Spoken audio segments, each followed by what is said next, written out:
Virtual office. Virtual office is another cool concept that we just figured out from, looking around and trying to, maintain a budget, maintain a lower budget and get our business off the ground without putting too much money in in the beginning. So what we ended up finding was a virtual office, and it did basically the same thing that a traditional office did, but the only difference was that we weren't paying nearly as much as we would have been paying if we were actually renting an office in this particular space.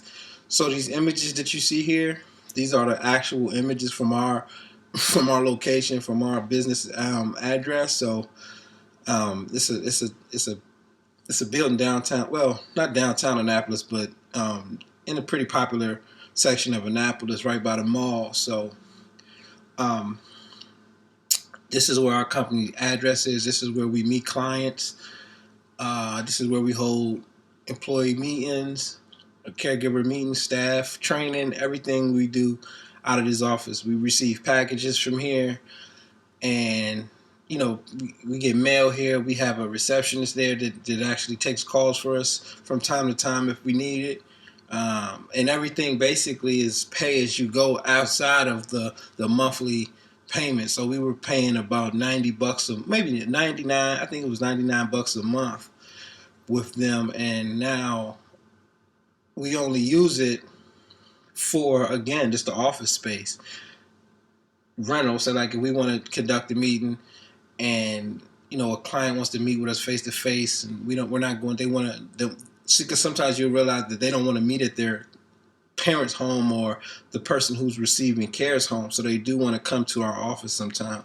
As you can see in the right hand corner, the virtual office provides us with that actual space right there, so we can schedule, say, a meeting for an hour, and we only have to pay $25 for that hour to our virtual office.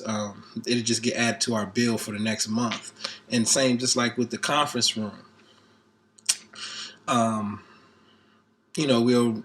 You kind of just rent it out based on as you need it. And it's a great concept.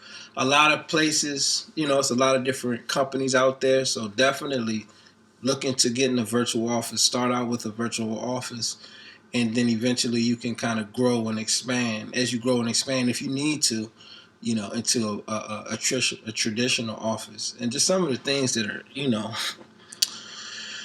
another, a couple valuable pieces of information that related to virtual office, that it does keep the budget down, but it also, it makes you look professional and allows you to be flexible. You want to keep the majority of your money in your pocket in the beginning, because you don't want to be spending $500-$600, $700-$800 on monthly rent when you don't have to be. That's money that could be going into your business in other places, such as marketing and things like that. So definitely take a look at it, think about it, and see what you come up with.